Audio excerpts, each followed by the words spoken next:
Hello, and welcome back to the Hawkins Hellfire Collective. This is Devin Grubb. And Zach Grubb. And we are here to talk to you today about the final episode of Season 1, Episode 8, The Upside Down. So I think in this episode we're gonna focus on doing things the way we have been. We're just gonna talk about the episode, and afterwards we're gonna have a wrap up for the whole season. Yeah, but that'll be a separate episode. That's not in this episode. Right. We are not giving you an extended episode today. No, that's gonna be its own episode. Right now we're just gonna talk about episode 8.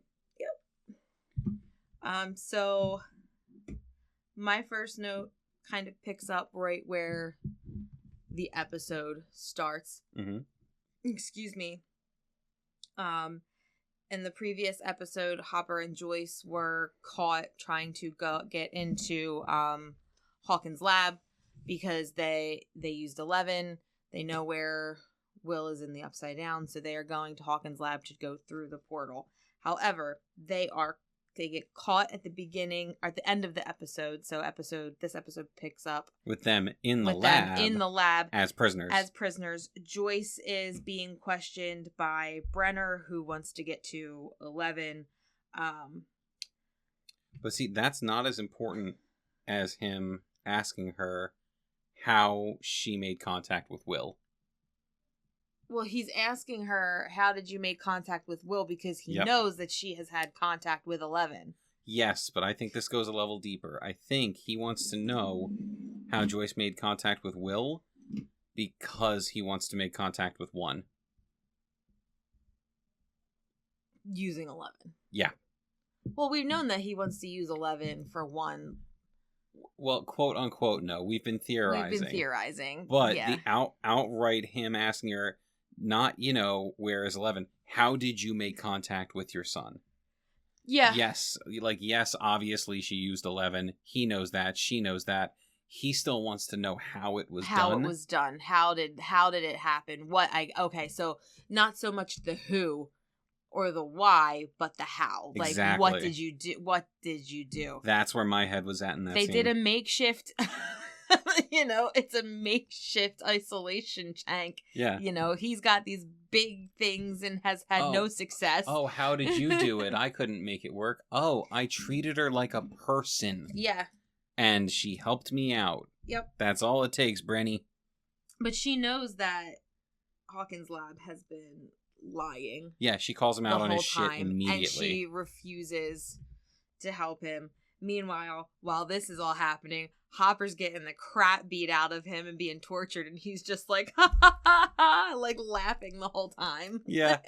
We were watching that scene and I was like, oh, I forgot that, Hop got tortured in season 1. Good luck, guys. In season 4, he's getting tortured in a gulag. And he's just like, yeah, whatever. I'm used to this. Yeah, whatever. You guys can't do nothing. But he knows exactly how to deal with them properly. Let them get it out of their systems. Try to torture me. Then I'm going to cut myself a deal. Yeah, but he doesn't do that yet. Or does he? Yeah, he does. Okay, I didn't have a note about that. Yeah, before they let them out of the lab, he cuts the deal oh yeah, I'm going to give you 11. Which, of course, he's not. But he kind of does. Later on how else do they know that they're at the middle school? Oh, no, yeah, they know they're at the middle school. They find them, so he has to have told them. Yeah, but, it's Hop. I feel like he probably thought they'd either be out of there by now or that, kids will handle it. Yeah. They've handled themselves so far. Possibly. I would hope so. Yeah. Because that's not really touched on. Mm-hmm. You see, he makes the deal, and then later on in the episode, you see all of the Hawkins lab people kind of descend on our heroes. Fantastic Four in the middle school. So it's kind of like, oh, he did make a deal. Yep. So I would hope it is like what you said, and he's just in his mind, he's like, well, these lovable scamps are probably somewhere else because they're lovable scamps, and that's what they do. He's already impressed with the kids at this point. Mm-hmm. I think in his head he's thinking they'll get out of it. Yeah. So speaking of our Fantastic Four, whoa, they're left at the middle school, and Nancy and Jonathan are no longer there, and 11 knows that they went to go fight the Demogorgon, setting up traps at the Byers' house. And I'm just gonna chalk that up to super hearing. That's what I'm gonna do. Yeah. Yeah. How else would she know? Yeah. Like, look, if Elle's taking her best guess and they're just gonna take it as gospel, sure. I choose to believe she also has super hearing. That's just me. And when they're at the Byers' house, setting their traps and stuff to catch the Demogorgon, we get the origin of Steve's nail bat. Which came from Jonathan. Mm-hmm. And I completely forgot that. Yep, it was made by Jonathan, and it gets inherited by Steve. Yeah. In this episode. His iconic weapon comes from somebody who at the time he could not stand. Which is pretty cool. They couldn't stand each other. Yeah. But that whole scene is very, like, 80s monster prep scene where they're setting up, like, oh, we're going to be ready for it. We've got all this stuff set down. It's also very, like, Home Alone, only dark. Yeah. Home Alone's actually pretty dark. It's just a Home Alone.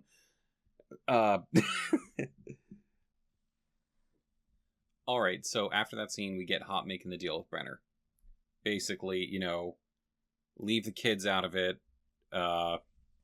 We won't talk. This is where you can find he calls her 11 his science experiment. Yeah. So, like, this is where you can find them, but you have to promise that you won't hurt the other kids, which we'll get to it in a bit. But you bring a bunch of machine guns into a middle school with 12-year-olds. Clearly you don't really care about keeping your word. No. But anyway, I digress. Does Brenner ever? Does he ever care about keeping his word? No, and it's funny to me that Hop thinks he would. Right. Like, but I think part of Hop knows that, like, yeah, okay, I know he's probably gonna go back on his word, but this girl is freaking powerful. I would hope so. I would hope that's feel where like his head might be in that space. Like, she can protect these kids. Yeah. Like my priority is going to get Will. It's going to get Will because I've been trying to find this kid for several days now. Yeah. And that brings us to a really important talking point that we were getting into even while we were watching the episode, because they get to, like... frustrates me. Yeah, it's really annoying in retrospect, because they get to the hazmat suits, and they're like, okay, if you're going to go in there, you have to wear these, and I'll let you... Is it... Okay, so they go on and on and on about how it's a toxic atmosphere. You have to wear these suits to go in because the air is toxic and blah, blah, blah, blah, blah. But... And they do this in season 2 as well. They cover up... Do they? Mm-hmm. Yeah, when Steve and Dustin are walking through the tunnel, that's where Steve has his goggles and the mask and everything. Because they are under the impression that the atmosphere is toxic. However, they go into the Upside Down twice in season 4. Was it even more than that, maybe? I think it was twice. No, they go in through Watergate, just Steve, Eddie, Robin, and Nancy. Right. And then they all go in through Eddie's trailer. So they go into the Upside Down twice. And nobody has covered up their breathing holes. So... Do they go in the Upside Down in season 3 or no? No. No, I don't think season they do. 3 just takes place... Yeah. That's a pretty big rule to forget. So is it just the particles that are toxic? Because there really aren't any particles per se. No, there are. In season 4. There are? Yeah, absolutely. So, like, what... Is it actually toxic? Is it not? Why would... Like, that just seems like like you said, that's a big thing to just... It just seems like forget. It's less convenient for the plot if it's toxic. So it just kind of falls by the wayside, you know? I guess. I mean, I guess it's not, it's not that important of a factor. But it is. But it is. It is. But when you, like, I mean, I guess in the grand scheme of season 4, that's not that big of a deal. Like, it would have been so easy to deal with, though. Like, they just threw bandanas on their faces in season 2. Right. So, like, it's something that really bugged me. because they made such a big deal about it in this season, and in season 2 when they're going through the tunnels and everything, they have to be covered up, blah blah blah, and then they go to fight Vecna and all of these weird like upside down creatures, and they're barely protected. Like Dustin's wearing a ghillie suit. Like they have nothing over their faces. They have nothing over their faces. They have nothing to prevent them from breathing in any of these toxic particles. Daenerys just forgot about the Iron Fleet.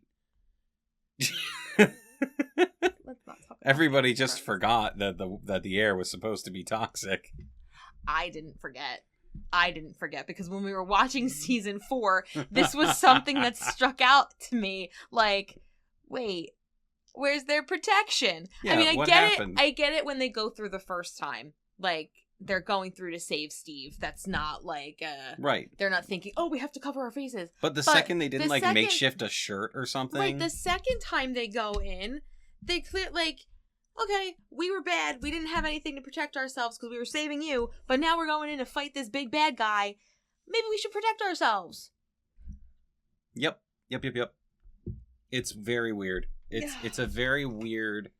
It's a weird thing important to forget. Plot point to just drop and say, okay, that doesn't matter anymore. Right. And if it, I want to know why. Duffers, I'm asking you personally. I've talked to you a lot during this podcast about some personal things, and this is a question that I would like answered. Why is the air not toxic in season 4? Why? It doesn't make sense. I digress. I mean, is the air even toxic at all? Like we said, because is it just something that they're set that the Hawkins people are saying? Aside from the slug, Will doesn't really seem to have an issue with the air. No.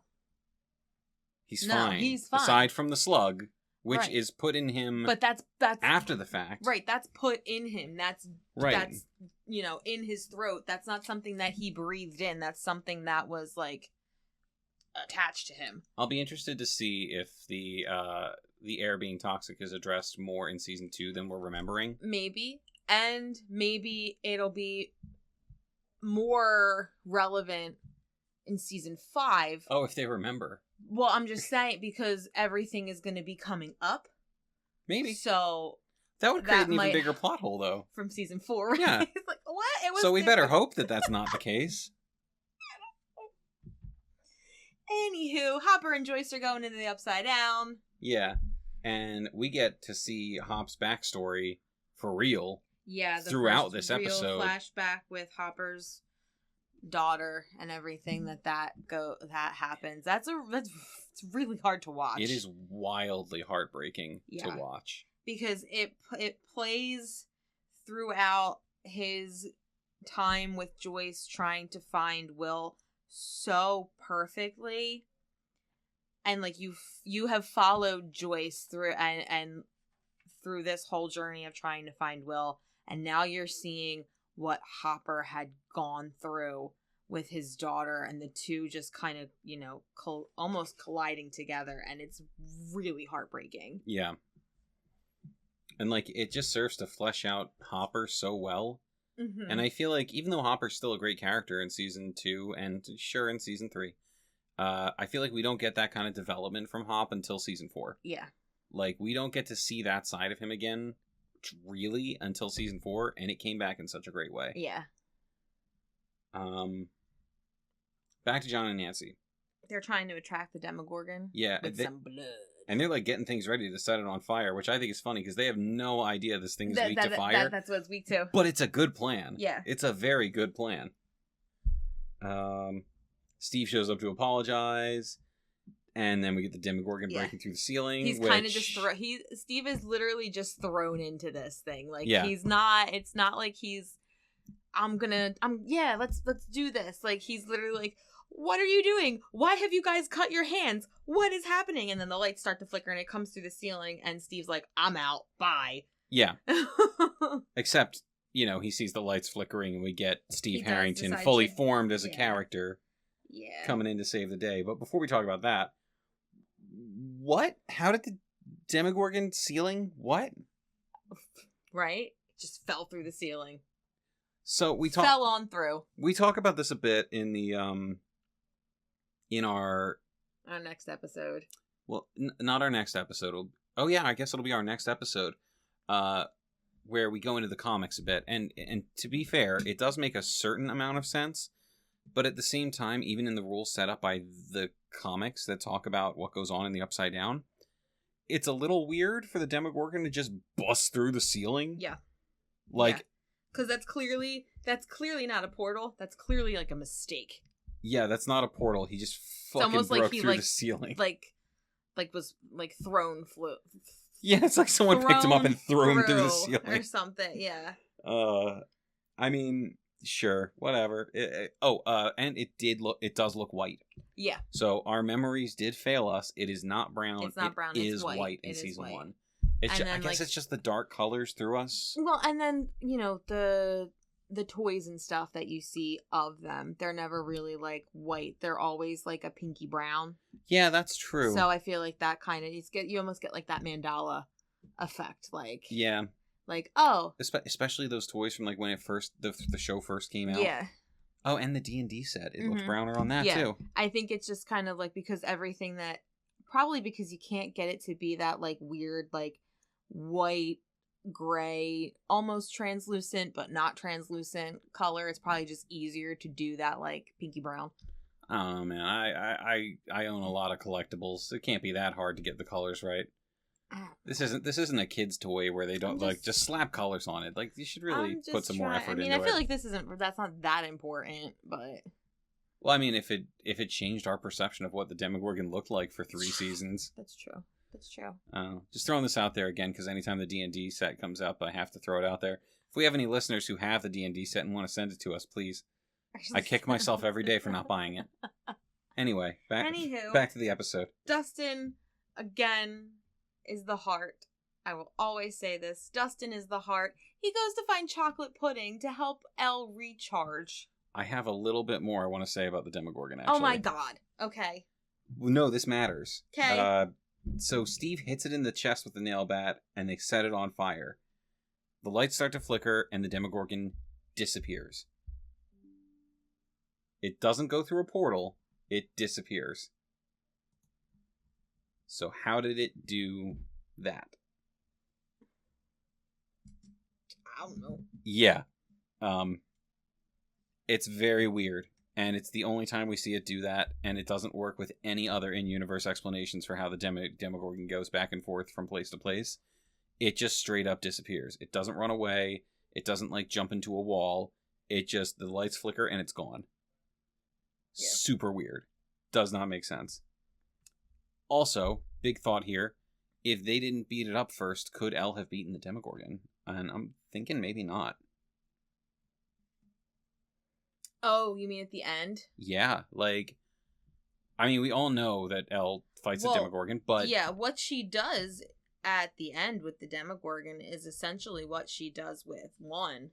Right, I guess I'm thinking, would the Demogorgon have been too strong for her to do that if they didn't attack it first and set it on fire? And I kind of think it would have been, because we see in season 4 that the Demogorgon is, like, totally fine and can't really be hurt until after they set it on fire. Yeah. And then Hop's able to take it down. So I'm thinking, just in terms of power scaling, the Demogorgon was probably stronger than Elle. Well, and, you know, if you're going to go make that point, that would make sense as to how she can take out one the way she does. Because he's like, yeah, he's stronger than her, but he's slightly weakened himself by killing everyone. Right, and she's also inside of his mind. Right. Like she's no. I'm not talking when I'm talking the flashback. In the flashback. Because when she sends him to the Upside Down, that's what she does to the Demogorgon. Yes. That's what I'm saying. Another important distinction there, though, is that when Elle is using her powers in season 1, she's using them based on, like, strength and fear. Mm-hmm. And in the flashback, she uses her powers... Actually, no. In season 1, she's using her powers when she faces the Demogorgon to protect her friends. Yeah. And the good memories they've built together. Yeah.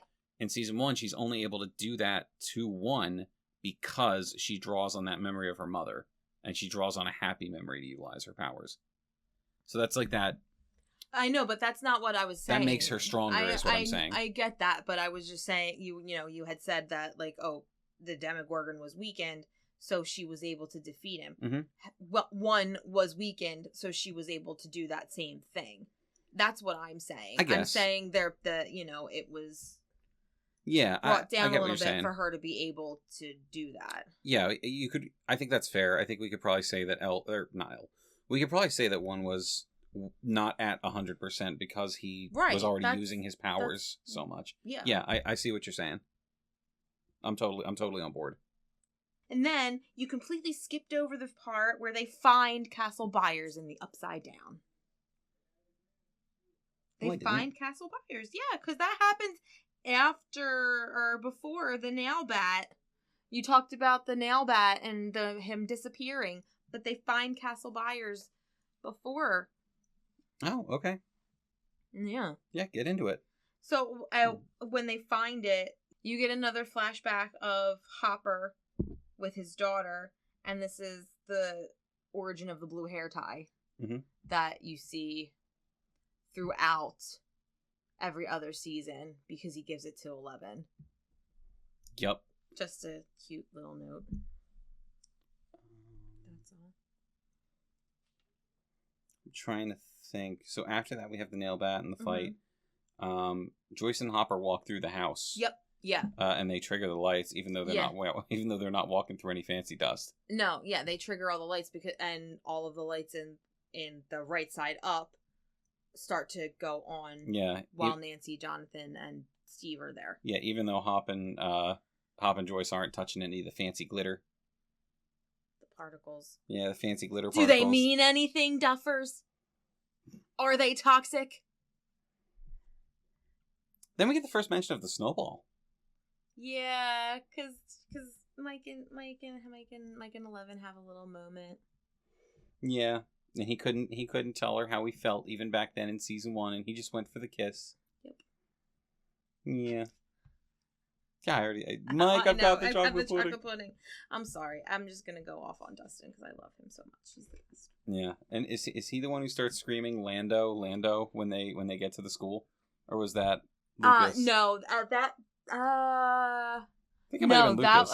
It was Lucas before. Now I think it's Dustin for this because this is where you find out that Hopper didn't actually lie to them. Yeah, he actually told them. He actually told them where the kids were because the bad men all converge on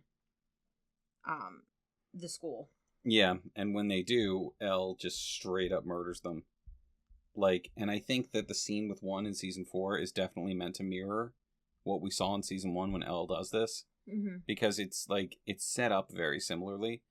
And I was thinking oh, well, subconsciously she's seen this done before, so. That's, I put that on there. She used similar power to kill the bad men that 1 uses to kill everybody else. And when he was a kid, he passed out after he did it. Yep. She passes out after she does it. Yeah. So it's definitely a parallel, and I could see that they were doing that on purpose in season 4 as a callback to let's have these scenes stand side by side. Yeah. And I don't remember exactly why, but Lucas stands up for Elle and he's like, "Eat shit!" And I remember being like, "Oh, that's great." Yeah. Because he was so not okay with her when they first find her. So it's nice to see the turnaround with him, with the group, and with 11. Yeah. And then the Demogorgon shows up and attacks Brenner. Yep. He just Kool-Aid Man. He does a Kool-Aid Man right through the wall. Just, oh yeah! And he gets Brenner. Of course, he doesn't really get Brenner. Dies? No, he doesn't. Because lots of people don't die on the show. Okay. No, it cuts away. And you know why it cuts away? 2 reasons. 1, the Duffers needed an out so they could bring Brenner back. And 2, if we are counting all of this as canon and like a plan from the beginning, which I have arguments, but if we are, one doesn't want Brenner dead. He wants him to see his failure. One wants Brenner to see himself fail. Right, because of everything that Brenner did to him. Yep. I could get on that train, but that means that it's the train that Vecna 1 Henry is controlling the Demogorgon. Yep. Assuming that theory holds up, sure.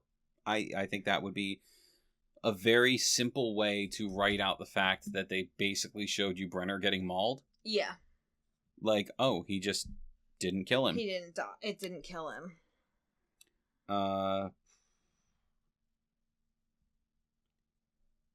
My next thing is Hopper and Joyce finding Will. Yeah. Yep. And we kind of figure out the origin of the Demogorgons from there. Yeah, they find Will in the library with a vine, like, down his throat, essentially to kind of, I guess, to, like, incubate more Demogorgons. Yep, those slugs that become the Demodogs. Yeah. I think it would be interesting to go back and count how many dead bodies or how many people were, like, hooked up to those things. In those things, yeah. Yeah, and see if that lines up with how many Demodogs there are in season 2. Ooh. Yeah, we should do that. Somebody should do that. It's us. It's We're us. going to do that. I was going to say, it's us. Some bitches should do that. It's us. We're some bitches. We're some bitches. And that's a really emotional scene. Yeah. Or actually, the emotion of it comes later. Because first thing is cutting back to the school with the monster killer. Yep.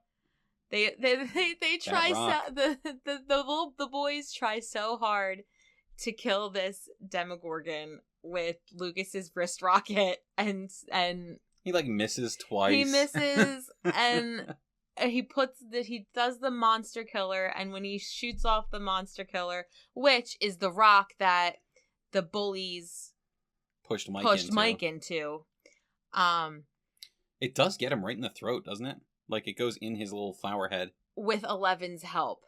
No, the rock hits. The rock hits. Let's give Lucas that. The rock. It's a good shot. It's a great shot. The rock does hit, but 11 essentially deals the final blow. Yeah. Because she shoots it up against the Yeah, she does it in a way that makes it look like the rock did it. Mm-hmm. And then and they're like, "Oh wow, oh way to go!" And then it cuts back to her, and she's like holding the Demogorgon against the wall, and that's where I put the note where I mentioned it before. She's essentially doing the same thing here that she did to Vecna. Only this time she kind of gets sucked in with it. Or I guess that's what we're supposed to believe. Yeah, she kind of goes into the Upside Down with it. Mm-hmm. Fully thinking that she's done, she's gone, that we're never going to see her again. Yeah, that she is sacrificing herself for her friends. She says goodbye to Mike. It's really sad. Yeah.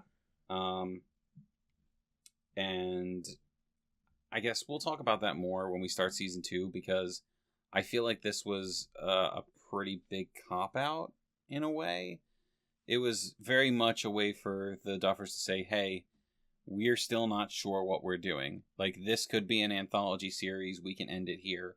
Or, maybe we can continue this story. I also feel like at this point, I don't know if they knew that they were going to get picked up for other seasons. No, I don't think they did. Right. Definitely not while filming this. Right. So, that I feel like that's kind of why it might be like a quote-unquote like choppy transition between her ending here and bringing her back in. Just because, because the way the show ends, it could end with this season. It ends with a cliffhanger, but it's like ooh.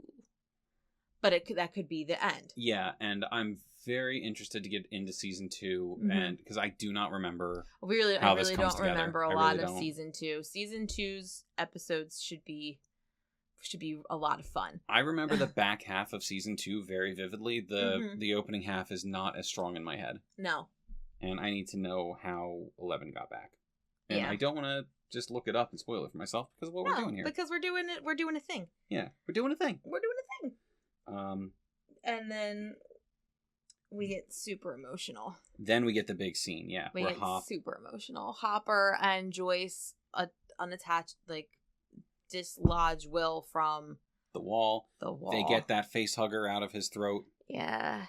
And they bring him back. And meanwhile, this is all simultaneously cut with scenes with Hopper. Yeah, they juxtapose. That I cannot talk or write about because it's so heartbreaking. And, like, it's so sad. And now that we have a kid, it's even like, it's even worse. It's worse. It's so much worse. Don't let anyone tell you, oh, like, you have a kid now.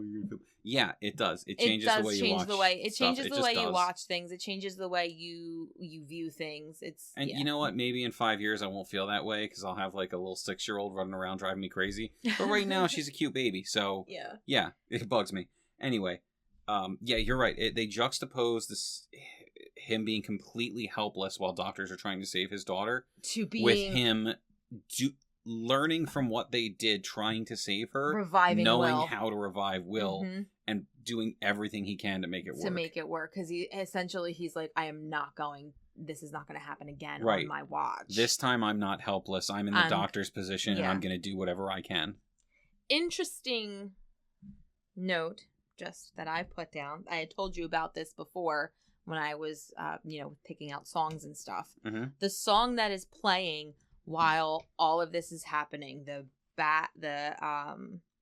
flashbacks with Hopper and them reviving Will, it's called When It's Cold I'd Like to Die. It's a song by Moby, and it's also used again in season 4 when Max and Eddie are both dying. Dang. So oh, but hold up. I feel like there's a significance, and you're smiling. But hold up. Will doesn't die. Max doesn't die.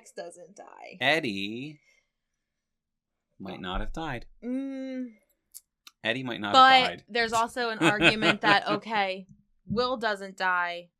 Hopper's daughter did. Max doesn't die. Eddie does. I think that's a stretch. But I'm just saying that's another argument that could be had. There has to be I feel like there's a reason. Like, why would you use the same song?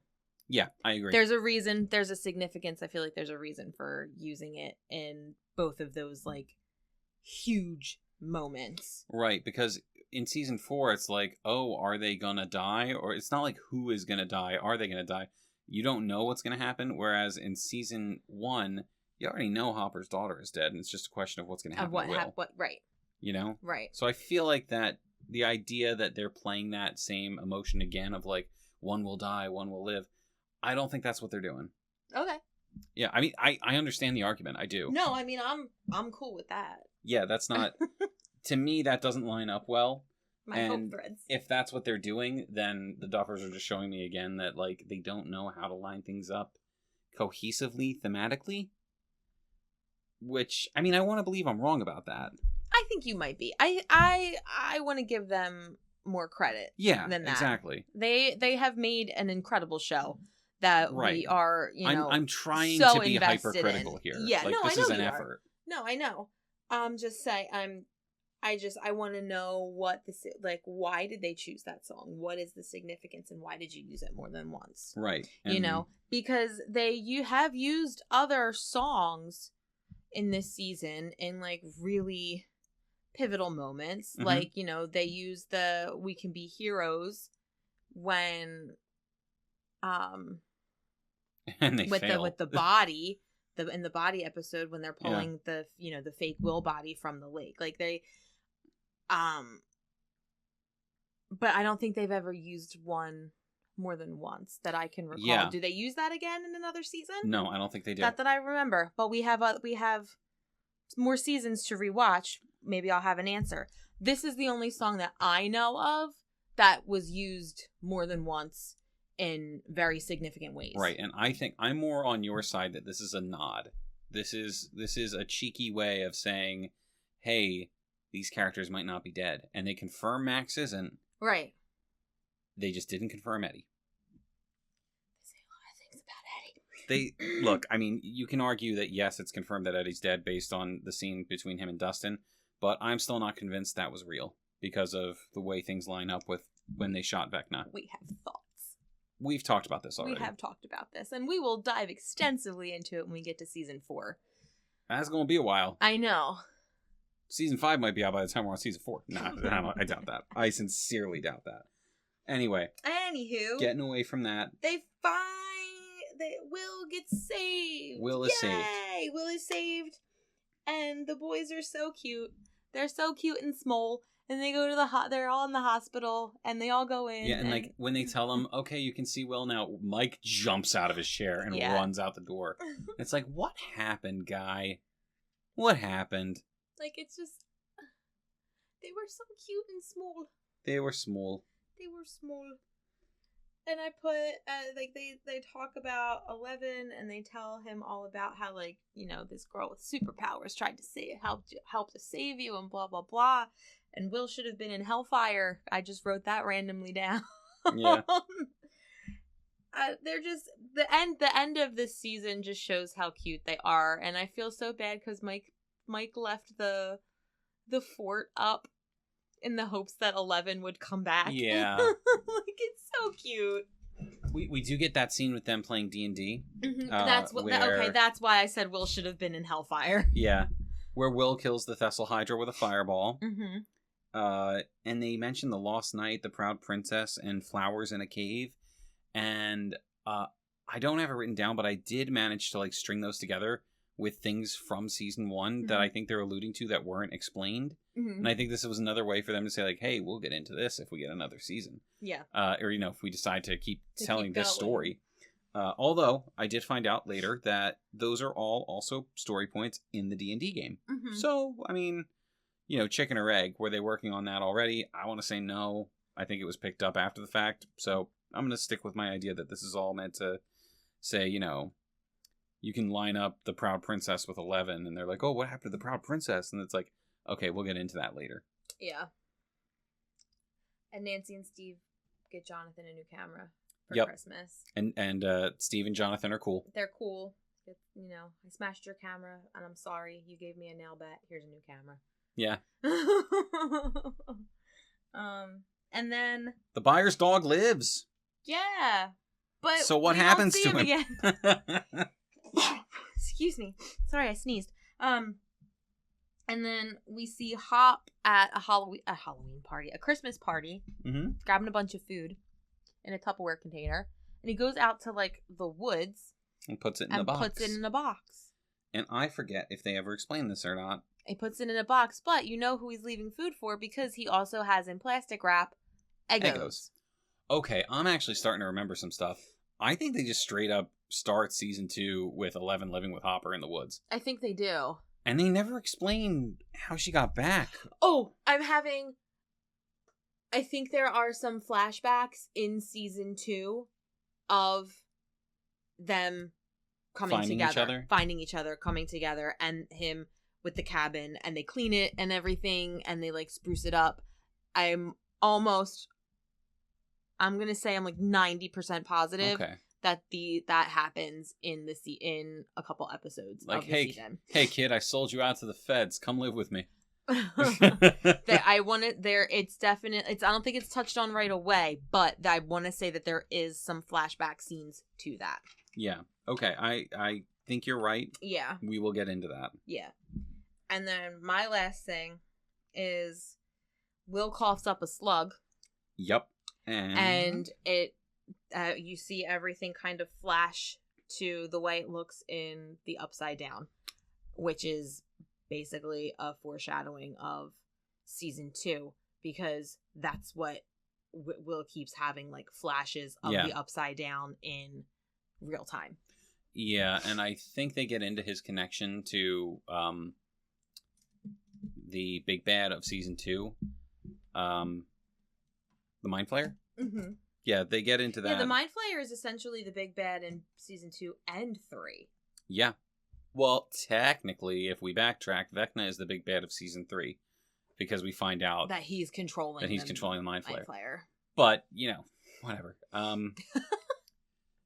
Yeah. So he has those flashes of the Upside Down where he's somehow living in both the Upside Down and the right side up at the same time. Yeah. Very cool. I kind of miss that layering of the two worlds after this, because it never really comes back. Well, I feel like it's gonna come back in season 5. A little different, but yeah. A little different, yeah. but I mean, you're gonna get lots of Upside Down in season 5. Yeah, you will. Because it's, so becoming the right side up. My final note isn't actually something we see in the episode.